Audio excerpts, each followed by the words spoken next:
Em trèo cây luôn hả? Tất cả ồ, chỉ có đôi tay thôi mà. Tất cả độ trên cao đều em làm hết. Rồi nhà mà bị dột nước em cũng leo lên em làm luôn. Thì em thấy cố gắng làm được thì làm, chuyện gì mà không làm được nữa thì buộc em phải làm cái chuyện khác thôi. Chứ còn như chuyện gì chuyện gì em làm được thì em sẽ cố gắng em làm, trừ ra những cái gì mà khó quá em không làm được, trong tầm tay em làm không được thì em sẽ nhờ.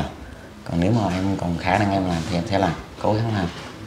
Cũng như đi đứng thì em cũng có rất là nhiều người để hỗ trợ em, nhưng mà em muốn cố gắng để mình đi, mình muốn vượt lên bản thân mình, chứ cái gì mình cũng nhờ hết thì đó nó sẽ là cái sự ỷ lại.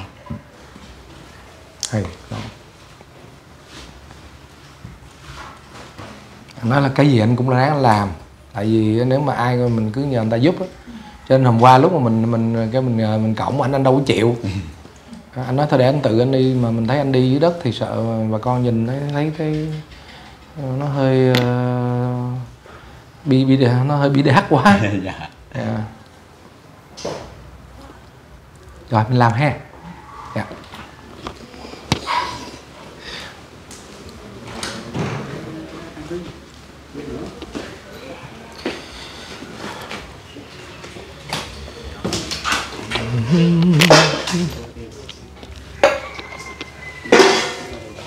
Đấy.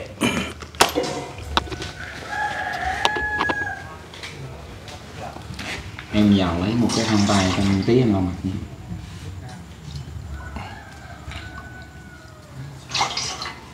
Tại cái này là phải đòi hỏi cái sức mạnh, rất là mạnh, làm cái kẹo mới cứng mới giòn.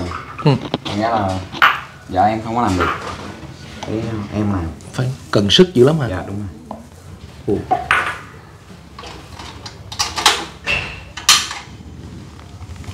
Rồi làm thủ công đơn giản chưa? Đơn giản mà không đơn giản. Cái này anh chỉ chịch khoảng chừng 3 giây thôi, là một là mình thắng nước màu, còn hai nữa là mình mua đậu xanh cái mình bỏ vô nấu chè luôn. Đó vậy hả? Ô, chứ không làm được kẹo kéo. vậy hả? Chỉ trật 3 giây thôi hả? Đúng rồi, 3 giây là ngồi. Rồi vậy đâu, vậy muốn học được cái này chắc hơi lâu quá. Học chuyển qua học nấu chè. Dạ.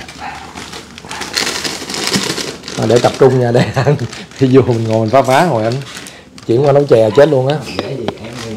Nào giờ gần trước khi bé Tiên có bé Tiên là em đã làm nghề này rồi. Cái gắn lên rảnh luôn nha. Dạ. Rồi để em gắn trên ấy cho em. Em nói cho khán giả nghe cho nó rõ. Đó. Ok. Rồi.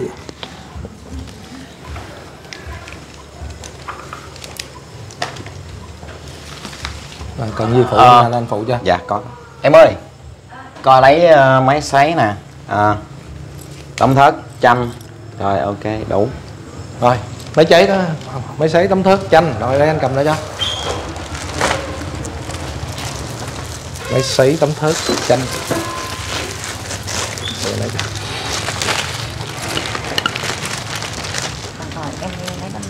Máy sấy luôn. Rồi ok. Chanh nữa nha.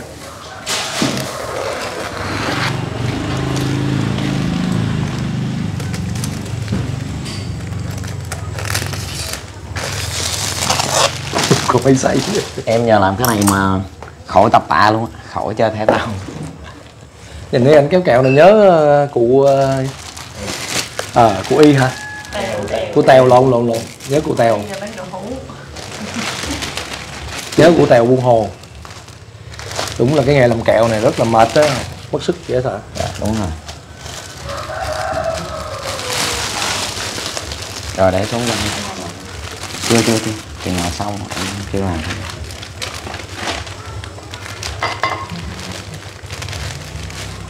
Nhưng mình đổ nó đường vô rồi đó. Dạ, bây giờ mình chờ đường nó tới nè, mình sẽ đổ ra.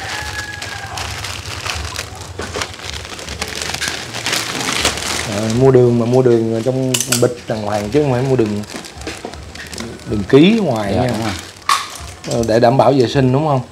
Đường xuất khẩu. Đường xuất khẩu.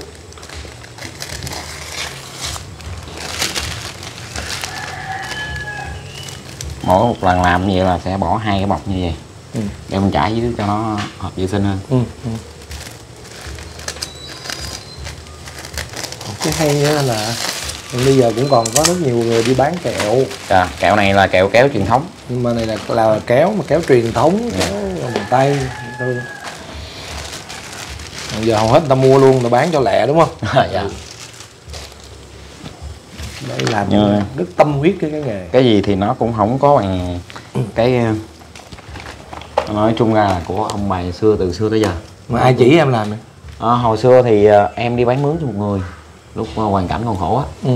Thì lúc đó em đã lập gia đình rồi, với Tiên thì mới biết đi. Thì lúc đó là công ăn việc làm em không có, thì anh đó ảnh kêu là em đi bán cho ảnh đi, ảnh trả lương. Thì một ngày ảnh sợ em học nghề á, ảnh bắt cái kệ ở trên cao á, rồi phải đứng lên một cái ghế nữa, ảnh nấu đường để không cho em biết một cái công thức gì hết. Trời ơi. Thì khi mà em nghĩ em không còn bán cho anh ta nữa thì em quyết định em ra em làm thử. Mà em làm thử mà tới đường mà vô cái bao 2 dạ em đi cho dài cái sớm là người ta thắng nha, người ta làm nước màu anh. Người ta sử dụng lại chứ mình không có xài được nữa. Thì em cứ làm hoài thì em cứ thêm cái này em bớt cái kia, mà quyết định một ngày mà em làm được á thì em giữ vững một cái mức đó thì em làm cho tới giờ. Đó thì bước đầu cũng khó khăn lắm. Tại vì em hoàn toàn em không biết công thức là một cái gì hết, là chỉ thấy đậu và đường vậy thôi, chứ không biết liều lượng nước bao nhiêu rồi gồm có những gì, không biết gì hết. Mà chỉ biết đi hát cho người ta thôi. Thì hát sáng đi với ổng thì ổng đâu có cho ăn sáng đâu, sáng rồi bố thí trong ly cà phê rồi cái tới 1-2 giờ mới ăn. Rồi thậm chí bây giờ biết rồi cái bụng em cũng quen vậy luôn rồi. Giờ cũng tới không giờ ăn sáng rồi, uống cà phê. Uống cà phê rồi tới 1-2 giờ rồi ăn về ngàn luôn. Quen rồi. Rồi giờ thì mình chào tí xíu nữa. Thấy cuộc sống người ta không? Đứa này sung sướng lắm. Sung sướng mà không có biết quý. Đi theo anh làm chút xíu ở đầu la, mới đi theo chút xíu than khóc mệt quá. Thấy nghe người ta kể chưa? Nga đó, nhất là Nga xà chua đó, để thông tin lên chưa? Dạ rồi. Gửi comment vô livestream liên tục. Em thì bây giờ nó ngoài làm kẹo rồi đi ca hát để kiếm tiền, giờ đó cũng là cái đam mê của em. Thời gian rảnh rỗi thì em ra em trồng mấy cây đó rồi cắt uống tỉa, nó cũng làm cho mình bớt xả stress được một phần nào. Thấy nãy thấy anh về đó, ngay cái đoạn mở đầu đó bà con thấy rồi. Em đi mấy ngày nay là cây muốn héo theo rồi đó, thấy là tinh thần là không có. Ve cái mấy cây bông trang phía trước giống như người yêu vậy đó. 2 cái cây nhỏ này thôi mà em làm trên 2 tiếng đồng hồ, 2 cây nhỏ gốc bên này. Đẹp quá à. Dạ. Cái cây màu vàng dễ thương quá hả? Dạ. Cái đó là hình thác đổ. Cái bên ngoài ấy hả? Dạ. Tự mua về tự chăm. Dạ đúng rồi, tự chăm và tự thiết kế cái mẫu. Hay vậy. Bữa nào thiết kế anh cây anh tặng cho nhỏ em anh ấy. Dạ. Thích hiện hồi nhổ kìa. Nhổ hả? Nhổ về sao trọng? Không, nó dễ sống lắm anh. Mình tất nhiên là mình sẽ nhổ lên nguyên một bầu vậy luôn, rồi cái mình bỏ vô bọc, chứ không có bể cái bầu ra thì cây nó sôi rồi kìa, nó sôi rồi. Dạ, tí xíu nữa khoảng 15 phút 20 phút. Áp vô không? Hát rồi bài luôn.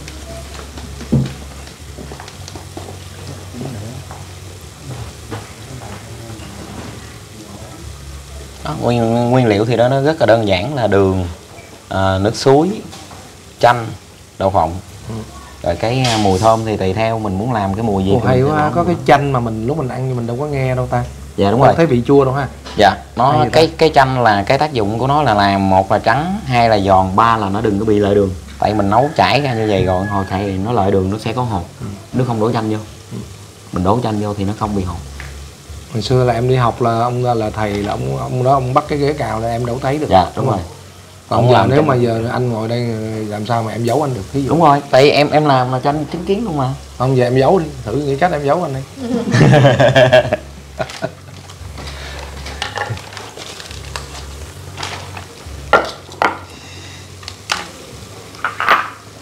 Tiểu ha, vui ha, bởi đi học rồi bị giấu nghề á.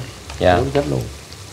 Còn có cái nghề kẹo kéo không? Còn hồi xưa em mà đi làm cho đoàn hội chợ, tới mà những cái vùng mà ở gần chợ gần sông thì còn đỡ, mà vô mấy vùng sâu mà thậm chí không nước tắm luôn, cái bắt đầu mấy đứa còn nhỏ mà mấy đứa quay đây xách nước về kêu anh tắm đi, đâu dám tắm đâu. Hay bắt đầu nhờ những anh em mà nam á, bây giờ nếu mà bạn có thương tôi thì bạn xách nước giùm tôi, chứ mấy đứa này xách nước tôi không dám tắm. Đẹp trai bộ. Không, anh nhớ em để tóc dài như trước đẹp á. Dạ. Mà chắc đi ngoài đường nóng quá đúng không? Dạ, với bụi bặm á anh, nó bám vào tóc nhiều. Với vợ em nói sao mình làm cái kẹo rồi nó ảnh hưởng hả? Vợ em nói là anh ơi sao anh để tóc dài hoài làm ăn không lên, hớt đi thử rồi sao. Thế nó nặng quá hả? Dạ. Hồi xưa anh cũng vậy, tóc anh dài lắm luôn. Dạ. Mà thấy làm ăn cũng lên thôi anh làm vậy luôn, cái từ lúc anh làm vậy luôn tới đợi lên luôn á. Dạ. Vậy chắc em mất trước giống anh quá. Không, anh nói thật đó nha. Dạ. Thì cũng nói thiệt cho bà con luôn, nói chung có tóc nhưng mà bị hói nó cứ lơ quơ lơ thơ gì thì cuộc đời mình nó cũng lơ tơ mơ giống vậy luôn á. Cái từ lúc mà mình làm liều á, mình ủi đại cái lúc mà hồi còn làm ở hồi xưa anh làm trên truyền hình á. Dạ. Rồi anh đi anh hớt tóc đại, anh đẩy lên liều một cái anh về anh bị ông sếp ông chửi quá trời luôn. Anh nói là anh sếp cũ anh là anh Trần Hòa Bình, là bình luận viên bóng đá Trần Hòa Bình. Chuyện giờ mới kể luôn. Cậu đi khắc phục ngay. Khắc phục kiểu gì đẩy cái ụt một cái rồi có những con hết rồi, cố tình đẩy mà. Lúc đó anh đi Tây Ban Nha, mình nhớ là đi công tác Tây Ban Nha, mình cố tình mình cắt, mình đẩy xong để mình về cái nó đồng mọc đâu không kịp. Dạ. Xong có nói thôi giờ em về anh cho phép em lên truyền hình, chứ còn nếu không thôi em xin rút lui luôn. Vẫn phải lên truyền hình nhưng phải có tóc, nên con dạo phải đội tóc giả là vậy đó. Nhưng mà từ lúc để này tự nhiên mình tự tin hơn á, mình thấy thoải mái, còn không có mấy cọng vét qua vét lại hoài. Nên đời nó cũng lơ phơ lơ tơ mơ giống như cái mái tóc mình đã nói, cái răng cái tóc là gốc con người đúng. Dạ. Rồi. Cái phần thì giờ thì nếu mà hớt tóc, để tóc dài thì có đẹp thiệt, nhưng mà nhìn nó già dặn, nó cằn cỗi quá. Rồi hớt ngắn lên thì thấy nó sáng hơn tí, thoải mái. Không đẹp trai nên sợ tắm mà. Sợ mấy em kia, mấy bạn kia xách nước tắm rồi. Không cũng hên đó nha, cái lúc mà em mà đưa mấy đứa là xách nước cho em chắc giờ này chắc.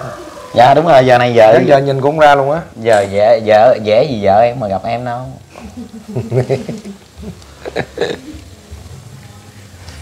Nó cười nãy nói gì? Mai phải lên hát rồi mới có ấy hả? Nhìn phải lên coi, nhìn xuống mới có hơi để hát. Nhìn xuống mới có hơi để hát. Nữa, quên nữa. Em à. Em. Nói nghe nè. Đưa cái bóp giùm anh ơi. Khi em đi là em để nhà được 300.000. Thì vợ em mới nói thôi anh để 100 thôi. Anh đem tiền dằn túi.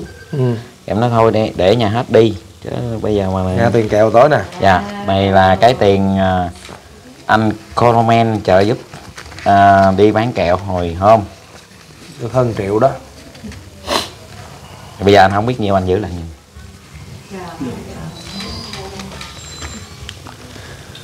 Thật sự mà nói là em làm ra tiền thiệt, nhưng mà có nhiều khi là xe em mà hết xăng heo là bị hư gì đó là em phải thế cái giấy chứng minh em lại. Thì em sợ là nhiều khi em đi đó rồi ở nhà mà có chuyện gì thì không có xe chở được, thành ra là bao nhiêu tiền em để nhà hết. Thì lấy khoảng 50 hay 70 gì đó cho bé Tiên ăn sáng cho em đổ xăng là xong rồi. Còn xe mà lỡ mà lủng lớp hay là bị gì rồi đó, hiểu rồi đó. Còn làm cho mấy đây có mấy người đàn ông hơi xấu hổ. Còn cái gỗ lực nữa. Có một số người đàn ông là thí dụ lại cái sóc nãy thì đưa vợ 100, còn kia nhét vô học. Sơn á. Mỗi lần lãnh tiền thưởng thì có cái tủ, mỗi lần hồi xưa ở trong đài hàng cấy, gọi là hàng cấy. Nếu mà chị Ngà có xem này thì cũng đừng buồn nha. Còn anh thì nói chung là toàn bộ anh giữ tiền cho nên là thôi cái đó không có nói gì nữa. Còn một số anh mà nộp không đầy đủ. Cái bọc này nếu mình đổ đường ra đây mà không có cái dầu ăn này thì nó sẽ chảy cái bọc ra hết. Nhưng mà nó nóng đúng rồi. Nhưng mà khi có dầu ăn này thì nó sẽ khắc chế cái đường nóng, nó không bị chảy cái bịch. Đây là dầu ăn đậu nành, dầu đậu nành.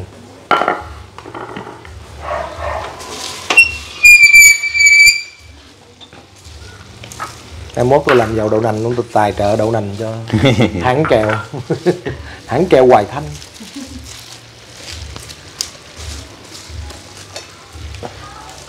Cái này là phải làm trong ngày chứ đâu có để lâu được đúng không? Dạ. Làm trong ngày, ăn trong ngày chứ đâu để không lâu anh. được. Cái kẹo này nếu mà bỏ tủ lạnh anh có thể bảo quản được 5 năm 10 năm. không có hao gì hết. Còn nếu anh để ngoài nắng thì nó chảy nha. À. Còn để tủ lạnh thì nó bảo quản suốt. Thì thường thường thì em có làm giao những người ở xa, em giao một lần mấy trăm cây luôn á. Ủa vậy hả? Dạ, họ để ăn quanh năm. Rồi có mấy đứa em vợ về cũng vậy, ở Đồng Nai rồi về thì anh ơi làm cho em. Ồ, vậy có chừng làm hãng kẹo được luôn á. Làm cho em 2 kg thì em làm 2 kg rồi đem ra ngoài ăn cả năm. Dạ. Ồ.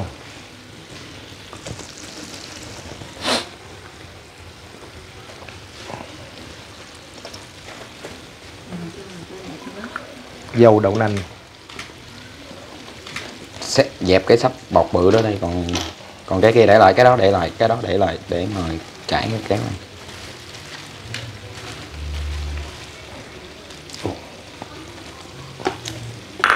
Coi như chậm, chỉ cần xê dịch 3 giây là coi như bỏ luôn, nguyên mẻ luôn. Không, tận dụng lại anh, mình đi ra mua bột phai, bột bán với đậu xanh về mình nấu chè.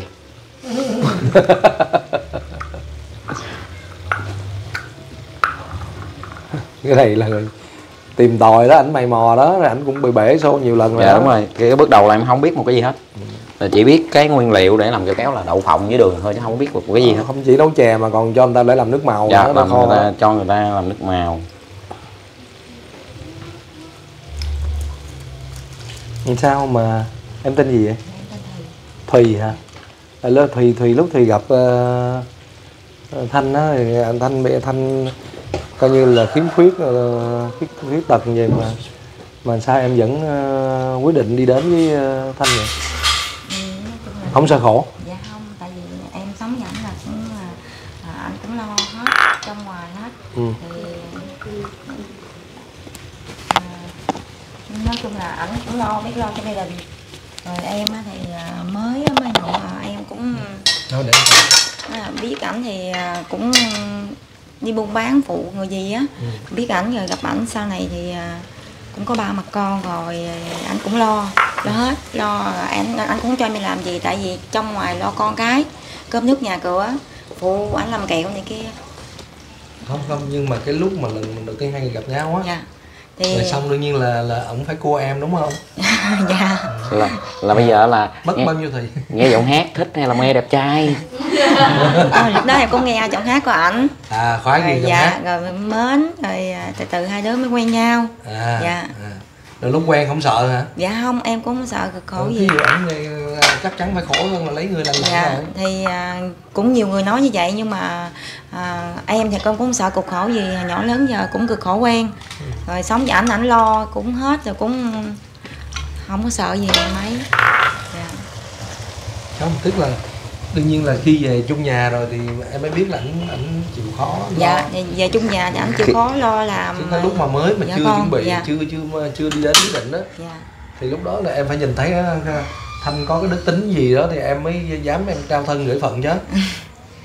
Hay lúc đó chỉ nói chung mê giọng hát với mê đẹp trai không? Nói chung đẹp trai thì có nhiều người đẹp hơn chứ đúng không? Dạ. Chứ ảnh vậy làm sao mà. Nhưng lúc đó em mến cái gì nhất mà lúc ông ngỏ lời cho em cái em ok luôn, em đồng ý luôn. Em nghe anh hát hay và rồi nghe coi như nghe hát trừ cơm luôn.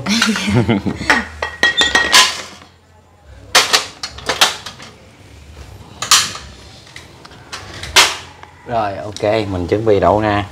Rồi bắt đầu đây là quá trình ra một cây kẹo là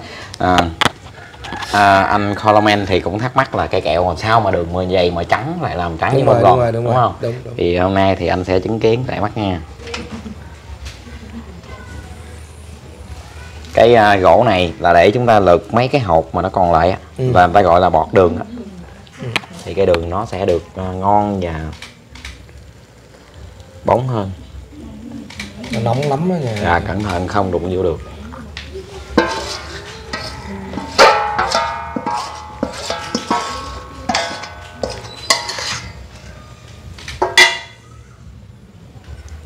Nó vẫn còn mấy cái hạt.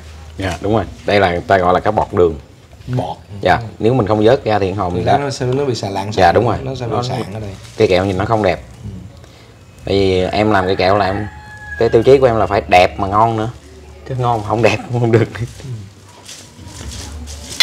Cái này cũng là một cái quá trình mà coi như kinh trải nghiệm xương máu á. Dạ đúng rồi. Đúng không? Nó hư rồi nó xấu rồi. Tại mình làm cái gì á nó cũng vậy, nếu mình tỉ mỉ thì nó sẽ hoàn hảo hơn.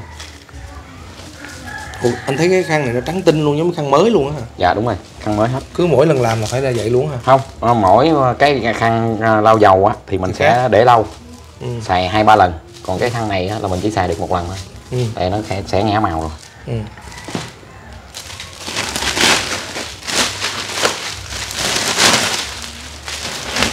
Rồi, chờ xíu đi.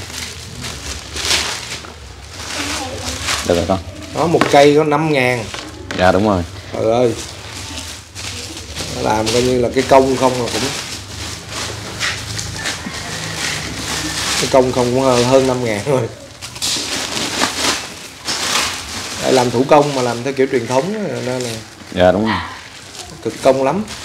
Tại vì nếu mà làm máy thì cái kẹo nó dẻo lắm anh. Nó không có bảo quản được lâu.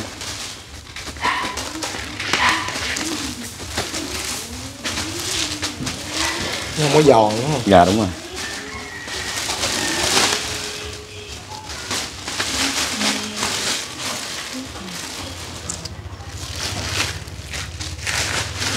Hay quá, thì tự nhiên đi quay show diễn cuộc đời còn được chứng kiến cái nghề làm chả cá. Wow.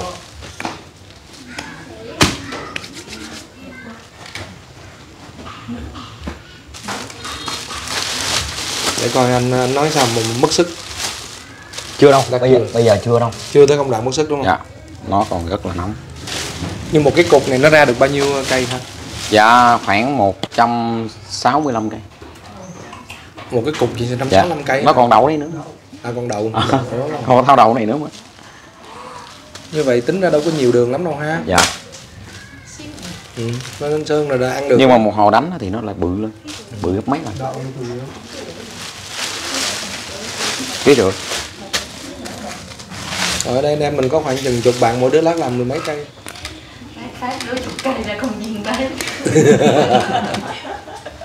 Đây, đã bắt đầu trắng. Đẹp quá, đẹp quá.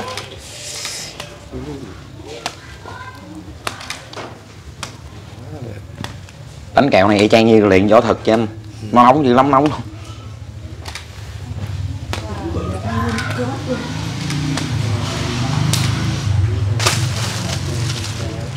Đúng rồi, hồi xưa thì có một cây đinh đóng cái đầu. Nhưng mà em sợ là làm nếu mà lâu ngày thì cái chất sét á, hoặc là quá chất của cây đinh, thành ra là em phải làm bằng tay luôn. Như cụ Tèo đó, cụ Tèo đóng nguyên cái cột đó kéo riết. Dạ, đúng rồi. Anh có quay cái clip mà làm kẹo ú trên buôn hồ đó, giúp tiếng rau đó. Hôm qua hôm kia có ai hỏi là ủa vậy rồi mốt có làm tiếng rau nữa không? Trời. Hồi đó giờ em coi cái like của anh tới khuya luôn. Ủa nhắn tin mà mình nhiều tin quá mình không có coi được. Bữa anh đưa ra thấy cái thì...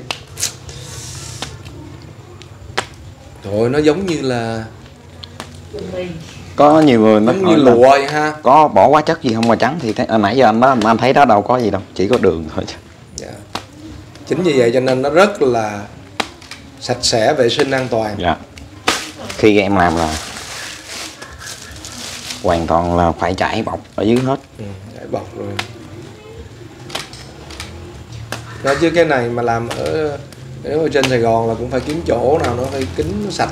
Dạ đúng rồi. Chứ ở đây thì ít bụi đúng không? Mình Hồi xưa nếu mà em thuê một cái nhà nào á mà gạch tàu không á, là em phải mua một thùng gạch bông để dán. Dán một cái khoảng để mình làm kẹo á. Trời, nó ống giống như lụa á. Nõn nà luôn ha. Bên trên.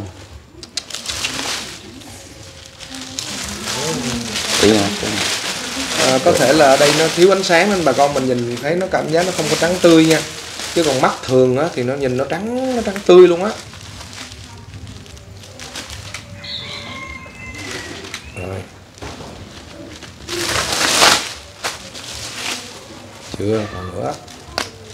Nó còn bự hơn cái này nhiều. Về nguyên lý thì nó cũng giống như là kéo kẹo ú đúng không? Nó giống như cái ca góc nha.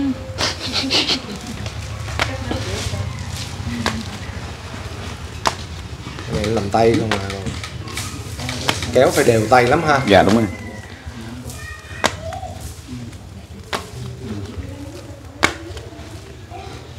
Đúng nói kéo cái này mỏi lắm. Bây giờ là bắt đầu phải dùng kéo lực. nó càng nặng đó. Dạ đúng rồi, giờ là phải dùng lực. Không. Càng kéo nó càng ra, nó càng nở, nó càng nặng, giống như cái đó.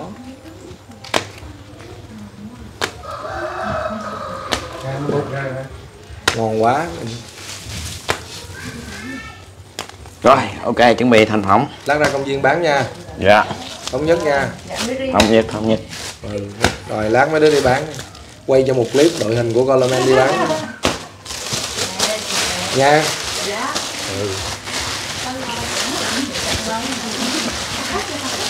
Ra bán coi, bán đua đi.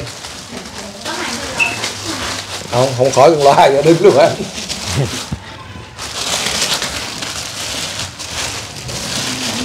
Ồ, 160 mấy cây vậy là đúng rồi, hôm qua lại mang lên trăm mấy cây à. Một hũ đầy như vậy. Ồ, nó trắng tươi luôn rồi. Đúng. Nếu mà nói là ai mà không biết thì nhìn, nếu mà không chứng kiến cái này thì sẽ nghĩ là sẽ có chắc là có thuốc tẩy hay gì đó, đúng không? Dạ. Đó, hôm nay mọi người thấy nha, kẹo hãng kẹo Hoàng Thanh là hoàn toàn không có một cái hóa chất, không có chất gọi là không chất bảo quản gì hết. Không chất bảo quản, nhiên. không chất tẩy, không có gì hết nha bà con cô bác. Cái này mới cân bằng. Công đoạn này mới mệt nè.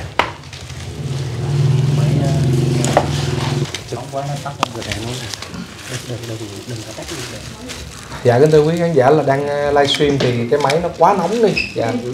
Cho nên là chính vì vậy cho nên là livestream thì ngắt giữa chừng nha, xin lỗi với tất cả quý khán giả nha. Mọi người sẽ xem lại toàn bộ các hình ảnh này ngay trên cái trên kênh YouTube của Coleman. Xin lỗi quý khán giả nha.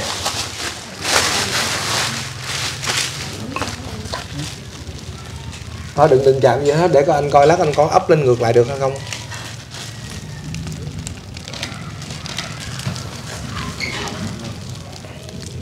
Cái máy này nó rất là nóng, nó khác cái máy cũ, mấy cái đời mới này. Cái Ultra Samsung S21 á. Ai mà có lỡ xài cũng dặn trước á. Dạ nó livestream dở lắm.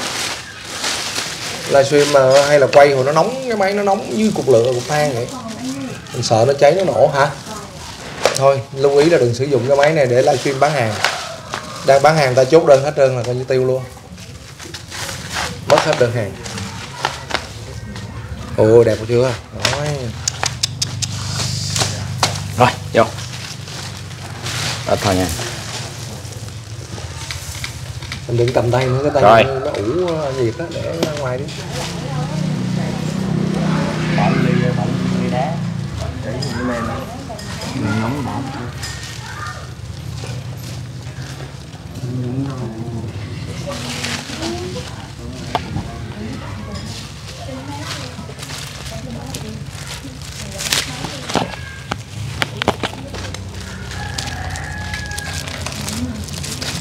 Mình tưởng tượng như mấy người xưa mà người ta chảy nếp ra rồi cái người ta bỏ chuối vô hay gì chính giữa có bánh tét vậy đó.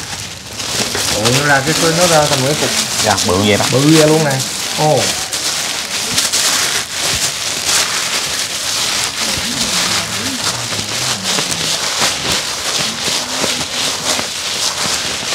Đó giờ mình gói cái cục này mình để về ăn lai rai tới Tết. Chà. Không mà muốn kéo không ra. Cái này 5 phút là 5 phút nữa là kéo không ra. 5 phút nữa là cứ ngắt luôn. Ồ. Đây cái này là làm rất là cứng, thành ra là mình phải có cái này. Máy sấy hả? Dạ. Ồ. Nãy giờ đúng là mình quên là cái công dụng của cái máy sấy là cái gì. Dạ cái này cũng hiện bây giờ thì cũng chưa ai biết tới. Chỉ có mấy đứa em của em nó biết thôi. Máy sấy vừa có tác dụng để sấy kẹo, vừa tác dụng để sấy tóc. Thì hồi xưa em cũng đi sấy tóc mà em mới phát hiện ra nó đó. Rồi nha. Dạ.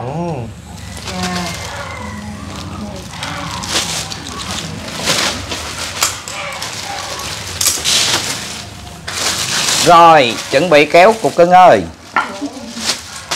Cục cưng lại. Dạ. Cục cưng ơi, trời ơi. Mùi quá bởi vậy. Bởi vậy Sao? mấy ba đứa đó phải không, ngồi đâu Ba ba đứa.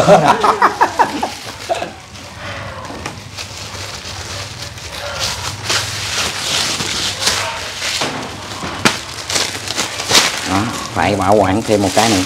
Ở đây là những bao kẹo này là hết hoàn toàn không có logo thương hiệu gì hết. Em qua theo bên đây nè. Cái khăn lau dầu nãy đâu, cái khăn trắng của bên đó.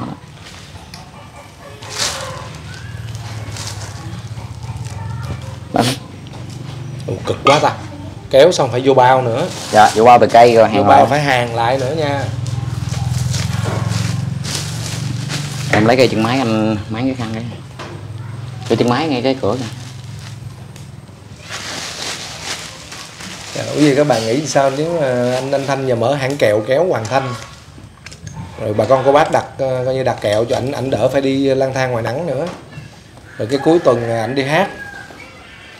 Rồi xong Kẹo là đặt online, đặt qua số điện thoại của ảnh luôn. ủa cái kéo đâu rồi. Đó. Ôi gió, nói tối nay mưa mà ngày mai có chừng mưa thiệt luôn á.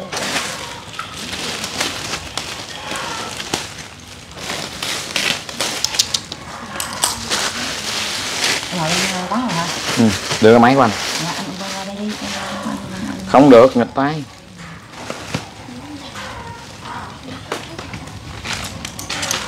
Ủa kẹo nó tươi ngon quá.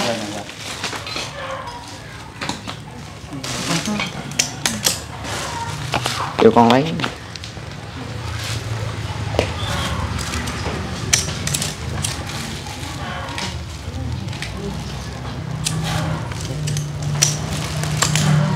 Ủa đốt cái đèn cày chi vậy ta? Em hơi. Dạ. Hơ cái túi. Có cái máy hơi mà hơi chậm. Cái cục đó nó ấy chanh cục đó luôn đi. Dạ không, cái đó đường không anh? Không. Đường hả? Dạ, Có không. ăn hả? Được hả? Dạ, không có đậu. Cái khúc giữa mới ngon đúng không? Dạ đúng rồi, đúng rồi. Anh cho em cái bao. Một cây. Em gói một cây lên điện em. Để Thôi khỏi gói. Rửa cho nó có đậu nhiều. Anh Điền biết không? Tại vì á là em có thử làm bao tay mấy lần rồi, nhưng mà khi kéo bao tay thì cái đậu này nó sẽ không đều cái kẹo. Đó, mình không có quyển chuyển được hột đậu, thành ra không kéo bao tay được. Đúng rồi. Em cũng muốn làm bao tay để nó hợp quan vệ trọng sinh là cái hơn. tay mình thôi. Dạ. Không, nhiều khi một số bạn không biết á. Dạ đúng rồi. Ngay cả mấy ông đầu bếp thế giới cũng vậy, họ đâu có đeo bao tay. Có những cái món mà mình Cái tay đeo bao tay là không làm được. Đúng rồi, đúng chính xác. Với lại cái bàn tay của mình á, cái xúc giác á của mình nó rất là nó độc đáo chứ không phải cái Dạ. gì. Đây em mời chị. Rồi, anh cảm ơn em.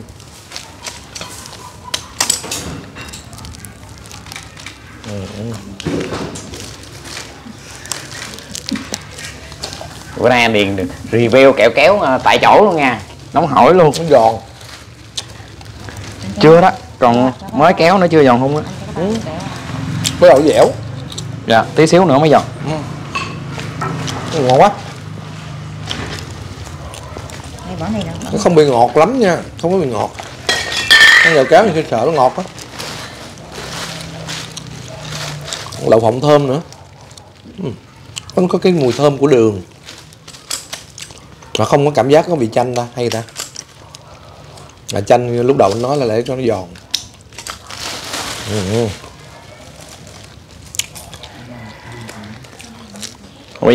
Bây giờ thì kẹo kéo này cũng ít ai làm lắm anh. Tại người ta không có thời gian. Không ai làm thời gian này đâu đó. Dạ, Bây giờ mình ngồi thấy còn tiếng mấy đồng hồ, gần 2 tiếng rồi. Làm ra 100 mấy chục cây bán được nhiêu.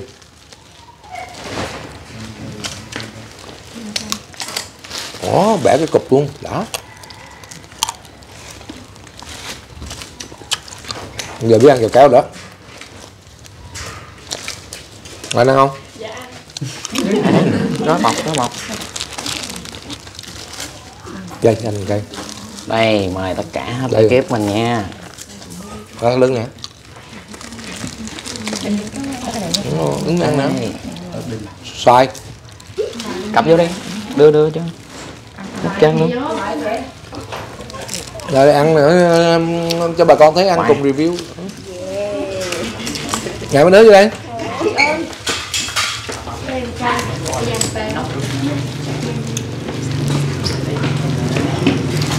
Đó, nguyên đám thầy trò ngồi đây review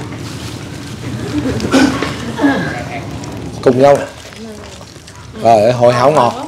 Đây là anh đường cho. Giỏi rồi. Ngon. Em thích ăn dịu gì?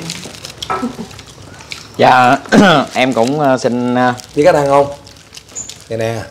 thông báo với anh Điện vậy luôn. Và cái số kẹo này là em làm để tặng cho hết trơn ekip mình và những cái người mà hỗ trợ em Xoáy sắp tới. nó giòn. Em nói sao? Anh làm bé kẹo cho ekip mình. Và tất cả anh em hỗ trợ cho em. Ngon á. Ngon thiệt á. Rồi hai đứa kia kìa, ăn không? Chào. Đúng ăn đó. Trời ơi ngon gần chết.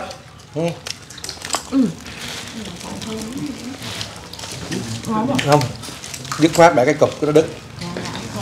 Nó giòn á. Chú Linh ăn không? Ăn đi ngại ngùng gì? Ăn đi. Cho họ không nói lần thứ hai là Mai mốt không có. Để đó nữa. Không có ngọt.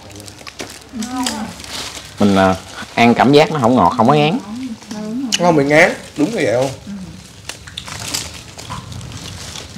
nhà nào mà đẻ từng này chắc chắn Là đậu rất nhiều luôn. rất nhiều đậu. Đó, con này bé nó ăn mỗi ngày mà nó đừng ăn rồi không? Ăn mỗi ngày phải đẹp trai đi. Ai nữa? Chú Thơ. Nước ăn nước. Chú Thơ. Thằng Quy kìa. Quy rồi, cho 2 cây luôn. Ngon quá. Ngon quá. Ngon quá. Ngon thiệt mà nó không dính răng nè. Cái nó không dính răng. Quan trọng nó không dính răng. Chỉ mấy cây nữa thôi là hết kéo được rồi, phải sấy rồi. Nếu mà không có máy sấy. Nãy giờ chưa xài tới máy sấy. Dạ. Lý do mà làm cây kẹo giòn là phải vậy. Hay quá. Quy ăn thử chứ biết trời. Kẹo thủ công giờ kiếm đâu ra trời trời.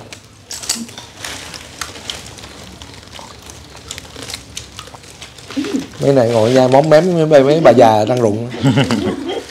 Nè Mary, để con ăn đủ một cặp đi. Tiết kiệm chi phí thì đỡ ăn tối. Tiếp tục cây thứ hai. Đó. Để nè, cắn cái lặt lên cái, gặt lên cái nó gãy đã. Đậu phộng quá rồi không con. Chuyện máy sấy cho này.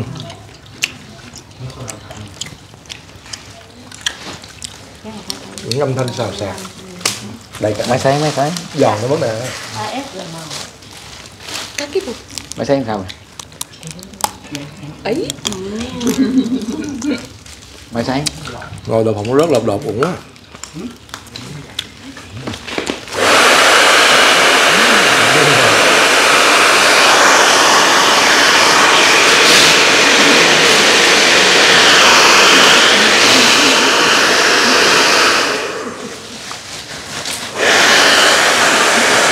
Thấy nó nóng hả? Dạ đúng rồi, nóng thì cái kẹo nó sẽ mềm lại.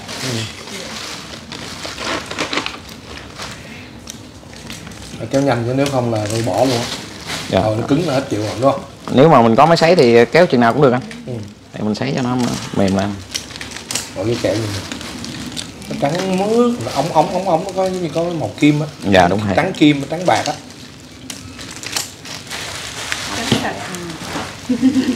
Đúng không? Trắng là coi. Có không? Trắng ngọc trai đúng không? Nó giỏi gì.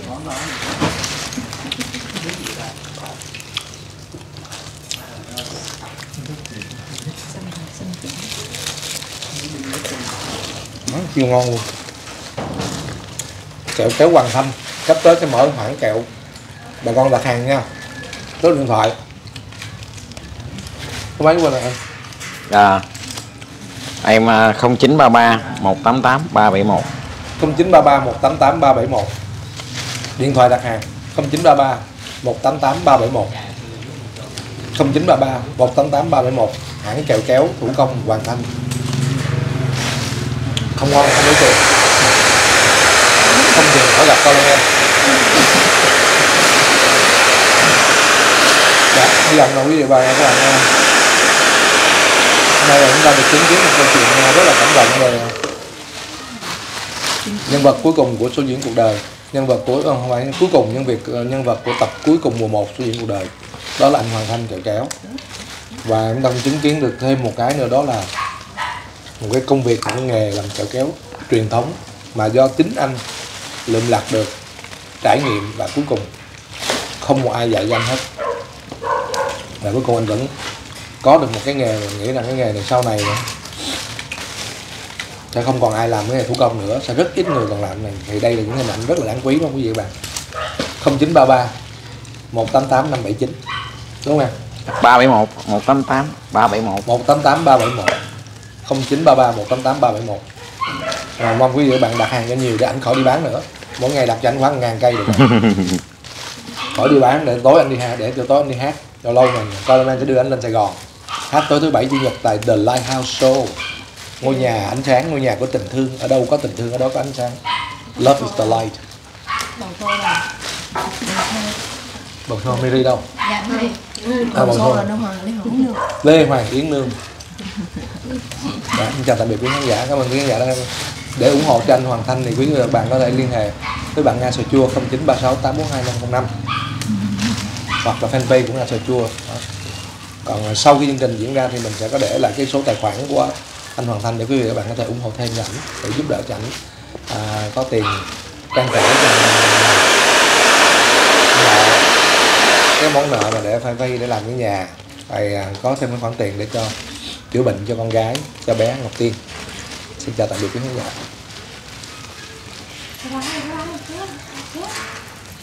Thôi kẹo kéo vô. Rồi chào lại nè. 1 2 3.